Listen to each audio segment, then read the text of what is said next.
Pregunta del día que también vamos a poner en pantalla para que usted pueda participar junto a nosotros. ¿Cómo le afecta a los recientes escándalos de corrupción en el gobierno? Déjenos saber usted qué piensa, qué efecto ha tenido esto en, bueno, su moral, su manera de ver al gobierno de Guatemala, su manera de ver al país.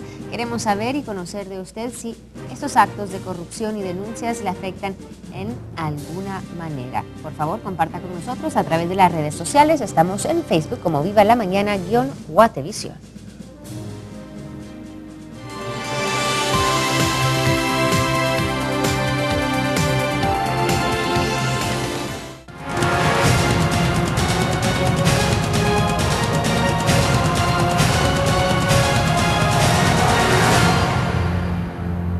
Bueno, y tras el desmantelamiento de parte de la estructura de la banda de defraudación tributaria La Línea, el ministro de Finanzas Públicas, Dorbal Carías, realizaba el cálculo del impacto que dejó la millonaria operación ilegal de las aduanas en el país. Además, afirmaba que sería interesante que a los nuevos candidatos a dirigir la Superintendencia de Administración Tributaria también se los investigara y que la Comisión Internacional contra la Impunidad tomara cartas en el asunto para saber qué tipo de relación tienen con este delito. Tras el desmantelamiento de la banda La Línea, el ministro de Finanzas Dorbal Carías espera un mayor resultado de la recaudación aduanera. No sabemos realmente en cuánto.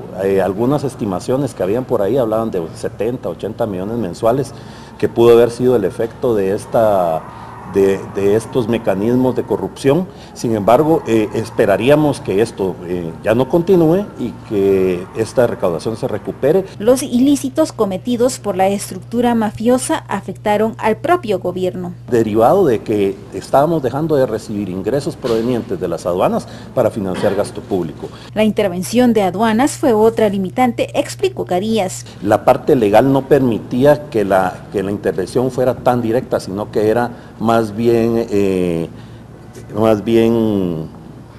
tangencial. Ahora se analiza la próxima acción en la SAT. Evaluar cuál es el orden adecuado, si es primero la sustitución de los directores para conformar un nuevo directorio de la SAT, o es primero el tema de la elección de un nuevo superintendente. Al criterio de Carías es la modificación del directorio. Y luego entrar a un proceso en donde de forma transparente se elija una terna para consideración del presidente de la República. Aunque en ley dice cuál es la forma para la elección, no descartó solicitar una investigación de los candidatos para minimizar riesgos. Podría ser que esta podría ser un mecanismo de solicitar la investigación de los posibles candidatos para asegurar de que no pertenezcan a ningún tipo de banda de corrupción. Bueno, y poco a poco de las redes sociales, las peticiones de rechazo y manifestaciones contra el gobierno por parte de ciudadanos se hacen escuchar y ver. Y sí, algunos se trasladaron al Palacio Nacional de la Cultura y este grupo manifestó contra la corrupción y también exigen la renuncia del presidente y la vicepresidenta. Además, se planifican nuevas manifestaciones para el próximo sábado. Los manifestantes de forma pacífica protestaron en la esquina de la Quinta Calle y Sexta Avenida de la Zona 1, entre el Palacio Nacional de la Cultura y la Casa Presidencial, en el inicio de una lucha anticorrupción. Entre las demandas expresadas, en pancartas y consignas, los manifestantes piden la renuncia de Otto Pérez y Roxana Baldetti. Otros pedían juicio contra los saqueadores de los bienes del Estado, la solicitud de la permanencia de la Comisión Internacional contra la Impunidad en Guatemala. Así lo decían también los carteles. Los congregados piden la renuncia del binomio presidencial por la millonaria defraudación aduanera liderada por el ahora prófugo de la justicia y antes mano derecha de Baldetti, Juan Carlos Monzón. Y por otro lado, el movimiento Nueva República llegaba al Palacio Nacional a exigir la renuncia de la vicepresidenta Roxana Baldetti. Esto según ellos para que el curso de las investigaciones siga sin dificultar. Y a criterio de este partido político, la vicepresidenta no solo facilitó la huida del líder del defraudador del Estado, Juan Carlos Monzón, su secretario privado, sino que afirman que ella podría estar involucrada. A su vez, el precandidato presidencial de la Unidad del Cambio Nacionalista, Mario Estrada, afirma que es en vano que el binomio presidencial renuncie. Al contrario, afirma que se deben someter a la justicia si están libres de toda culpa.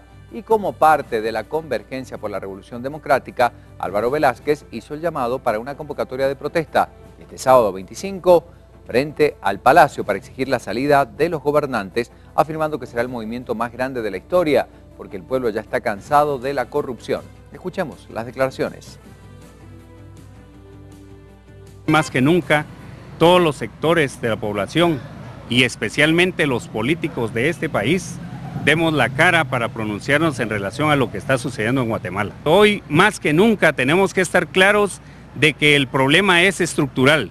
Si no hay un cambio profundo en la ley electoral y de partidos políticos, si no hay un cambio profundo en la constitución política de la República de Guatemala, no vamos a poder cambiar el país. Es necesario e impostergable que se tramite el antejuicio en contra de Roxana Baldetti. Incluso a raíz de las declaraciones del día de ayer de la señora Roxana Baldetti, en donde ella misma reconoce haber estado con el señor Monzón en el exterior, en Corea del Sur, y que ella misma le notificó lo que estaba pasando en Guatemala, prácticamente ella está aceptando que ella es una encubridora del señor Monzón.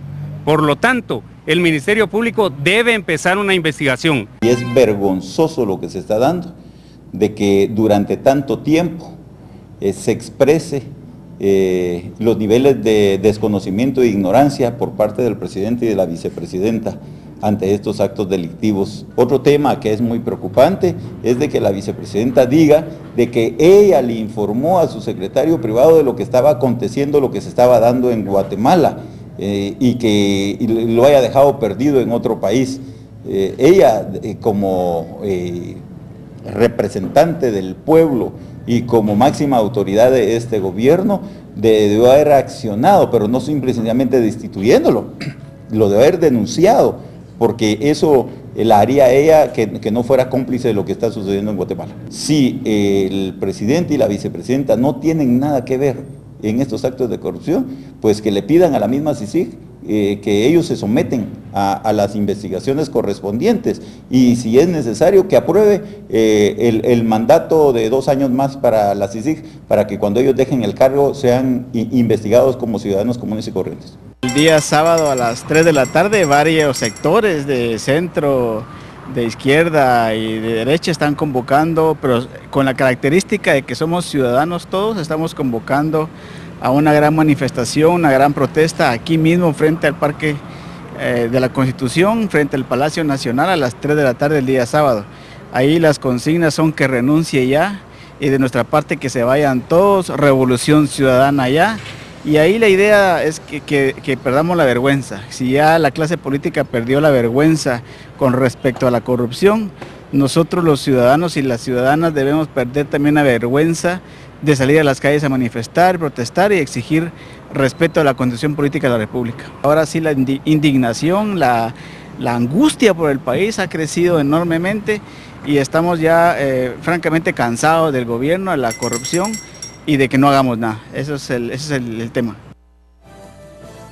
Tras una nueva maratónica segunda audiencia de primera declaración de todos los indicados de pertenecer supuestamente a la banda denominada La Línea, cuyo cabecilla es el exsecretario privado de la vicepresidenta Juan Carlos Monzón, prófugo de la justicia, el Ministerio Público pidió prisión preventiva y que todos fueran ligados a proceso para evitar fugas. La audiencia terminó a altas horas de la noche y en ella resaltó que solo los altos mandos habrían recibido hasta 40 millones como producto de ganancias de esta defraudación. Hasta el momento en el que fueron detenidos, dicen, estas eran las ganancias que percibían. Vamos a ver lo siguiente.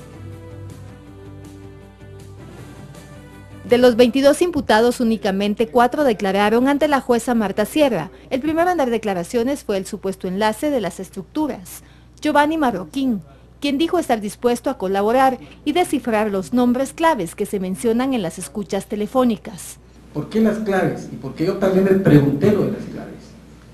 La respuesta de ellos precisamente fue por los enemigos de la recaudación, porque esto tiene muchos enemigos y van a votar el proyecto. Aprendí las claves, un lenguaje que yo no conocía, y las manejo mal, que no sé hablar así. Pero en fin, eso, ahí cuando yo hablo hasta del árabe, ¿quién es el árabe? Es el licenciado Omar Franco. ¿Por qué el árabe? Porque él tiene un apodo, ustedes sabrán, que también se le dice el califa. Hasta nos reímos de esto. Pero también, por ahí se escucha de Anteojitos. También él es Anteojitos.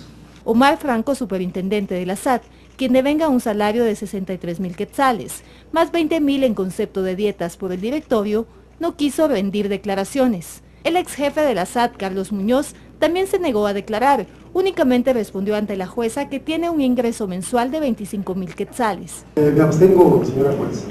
Concluida la fase de las declaratorias, el Ministerio Público pidió que fueran ligados a proceso penal y solicitó para todos que sean enviados a prisión preventiva, al quedar bajo evidencia la estructura externa a la SAT y la otra establecida en puestos jerárquicos necesarios para las operaciones ilícitas, dirigida por Juan Carlos Monzón, prófugo de la justicia.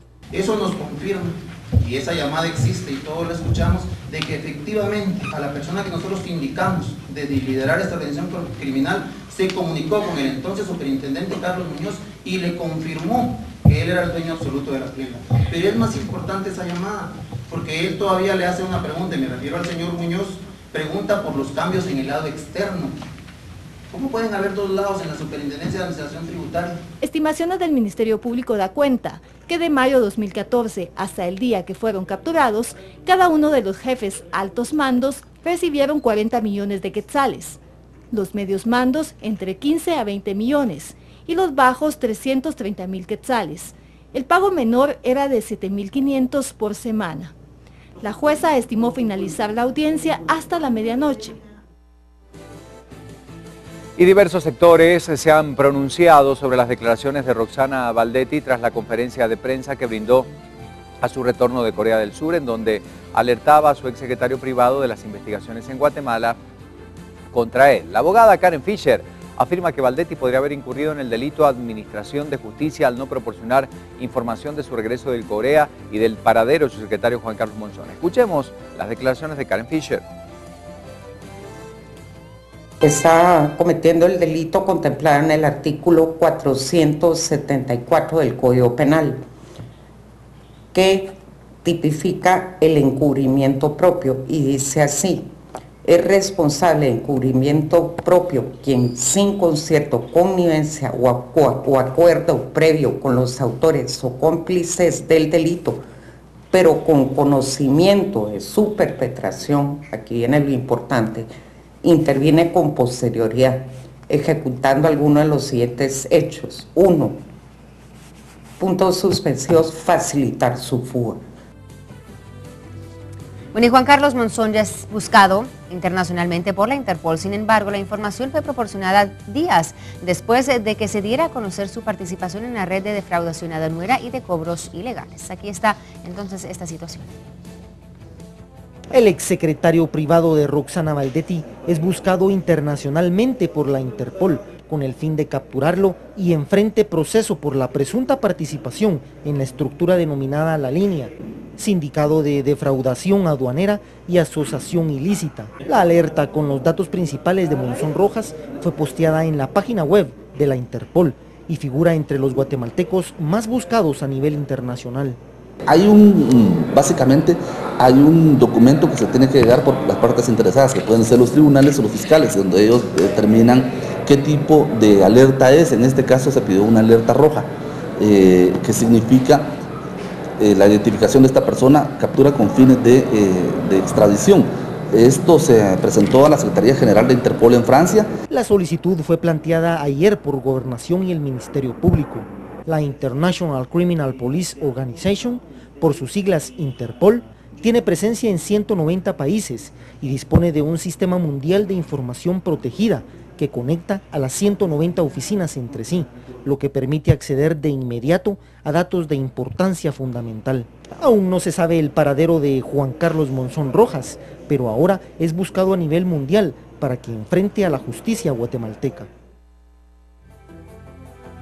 Y vamos inmediatamente a las noticias departamentales. Crista está con la información.